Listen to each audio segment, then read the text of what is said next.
Greetings everyone. Two lessons in the laws of power. One being avoid the unfortunate and the unlucky, and the second being never outshine the master. So if you're looking at the title of the video, you see it says the Indigenous-Ones, age-old religions, codexes, and the study of the Dark Female Priesthood. When I'm talking about the godship of woman, note that I'm not going to follow that typical pattern where I slander or libel the man in order to uplift the woman, nor am I going to follow that false narrative in history where we see the woman as a devil, serpent, or some master deceiver. Those are both false ideologies which came from misinterpretations of ancient religions. Carrying on, first things first, when you hear this news, this message, and news is an acronym that appropriates to north, south, east, and west. It deals with the stars. That's no coincidence, and I'll explain that later. But just note that I'm going to stifle around a little bit because this information is going to come from like a wide array of angles. You know, everything to humanity doesn't always have to be linear. Sometimes we want things to be too linear, X, Y, Z, A, B, C. In that fashion. History is a thing that if you don't know it, you're destined to repeat it, and then you're going to repeat the good and the bad. All the ancient nations, your Hindus, the Mayas, the Phoenicians, Canaan, the Hebrews, Assyrians, Mesopotamians, you'll see that they all had the custom of seeing their mother as the ultimate one. And the ultimate one it deals with the phonetic of ma. When you use that sound, you're calling out to who? You're calling out to your mother. Because in ancient religions and in word science, the MA is feminine. This is where you get Mary, like Magladine. This is where you get matrix. This is where you get the word master. This is also where you get the majesty, who is who? The highness, which is woman, Queen of England. Mary was historically Mary, Queen of Scots. Scots were who? The Scots were the Tudors in England, the stewards who got things scot-free. Aristocratic sovereigns who you could not tax. That's where you get the saying to get something scot-free, because you could not tax them, but they taxed you. Nevertheless, in Poland, if you look at the word master, you will see it comes, that English word in Poland means magistra. And magistra, if you add the letters A-T-E, you get magistrate or magistrate. And a magistrate is what? A judge that rules on the bench, and he or she wears the long, feminine black dress robe. Like Neo in the Matrix, he wears the long dress robe. Well, so did the SS Gestapo Nazis. This dress robe is imagery which portrays what? The constant or the age-old custom of the ancient religious womanhood. Now, when you use this concept of the ma, like ma'at, true balance and freedom, it deals with all things that pertain to a woman, which I'm going to teach in and out of my videos, whom they were not always committing good deeds. Now, the most notorious or special deity of them all came historically through the Hindus, Kali Ma. Kali Ma. Now, if you don't know, Kali comes from the Sanskrit word, which means the all or the one, and Ma obviously means the mother. And Kali Ma was a deity who was worshipped so sacredly that men or women would make sacrifices to her, because a sacrifice, contrary to what you were taught, was actually in fact sacred.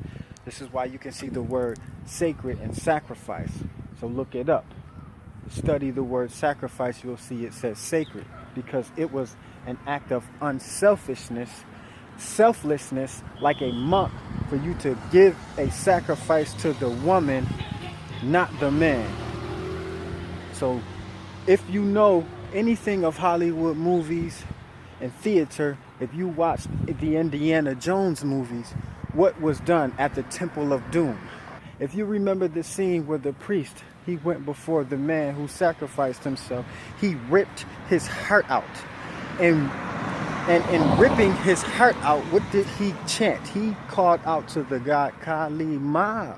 So go watch the movie again, because Steven Spielberg always puts out the secret, hidden, ancient mysteries within his movies.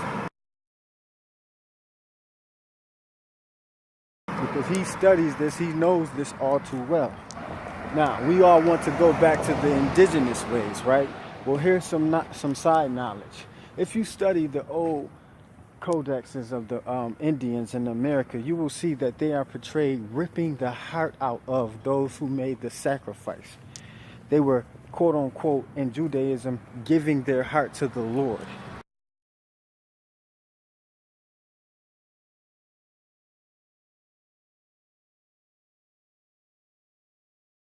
Just read Proverbs 21.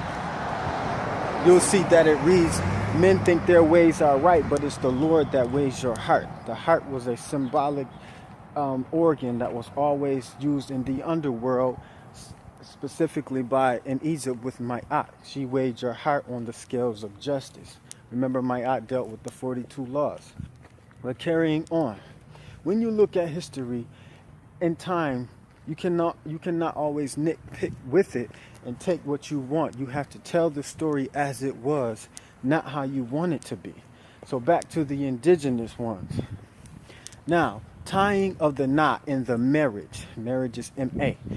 To tie the knot came through from the tribe or the people of the Aztecs. Because the Aztecan women in marriage would actually have a priest who would tie the garment called the hupili to the man, and the man tied his garment to the woman, and the woman twisted the knot, tied it, and donned it around the man's waist, and he had to wear that knot to death, like death do us part.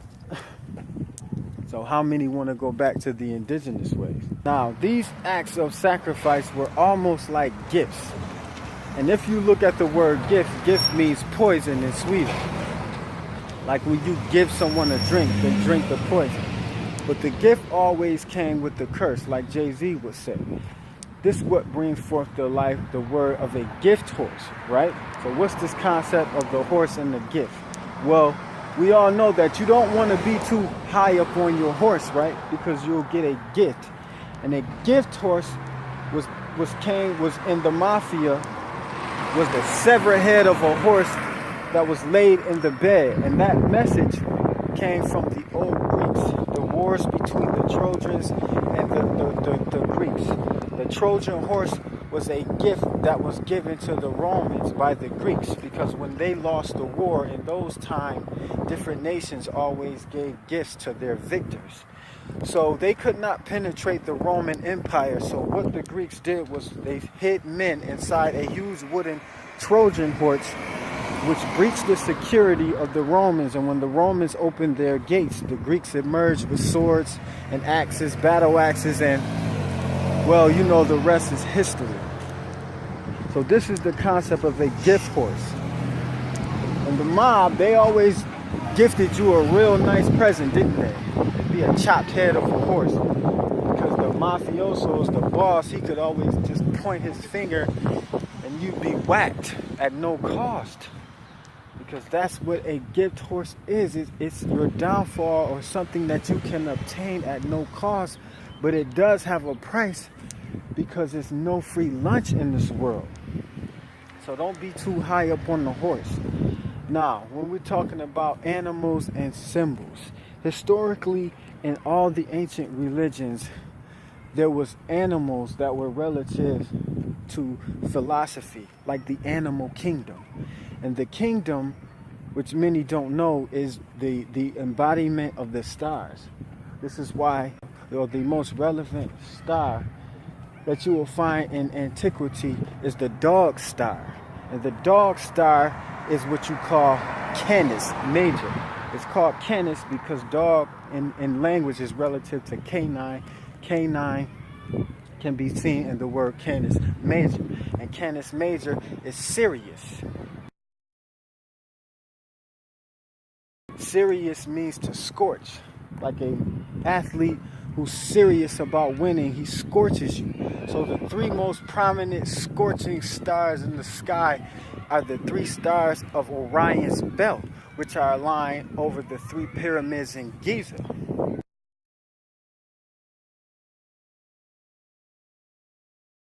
And these three stars come east, 30 degrees latitude. So the three stars that come east were the three wise men who came east, as written in the Bible. Same message, same universal understanding. Reread it again. And the three wise men were called what? They were called Magi's. The M-A again. Now, carrying back to the kingdom. The animal kingdom is relative to zodiac. Zodiac is relative to the word zoo. Animals kept in a zoo.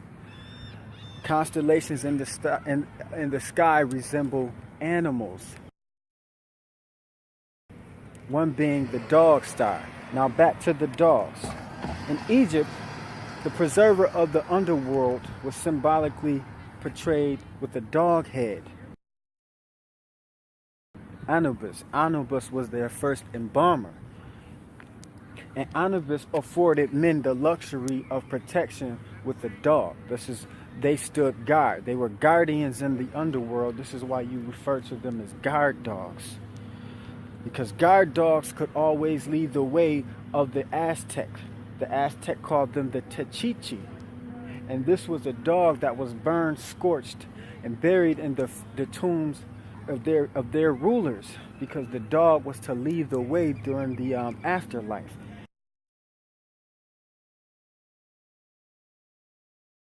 Same thing happened with the Eskimos. Eskimos, by the way, side note, is almost like a slur, an insult, because Eskimos are not Eskimos, but they are Inuit. They're Inuit because the Eskimo term came from those Algonquins. Remember the Algonquins? When the Algonquins met the Eskimos north, they saw them engaging in almost acts of savagery. They were eating bloody red meat. So the word Eskimo in Algonquin means raw meat. But nevertheless, even to those Eskimos, they would chop the head off of the dog and bury it with their dead, because the dog could always lead the way. He led the way, or he led the route of your path. And speaking of the path, I'll end it with this.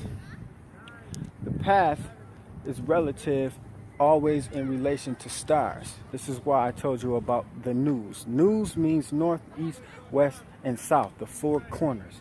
News in Latin is nova, like supernova.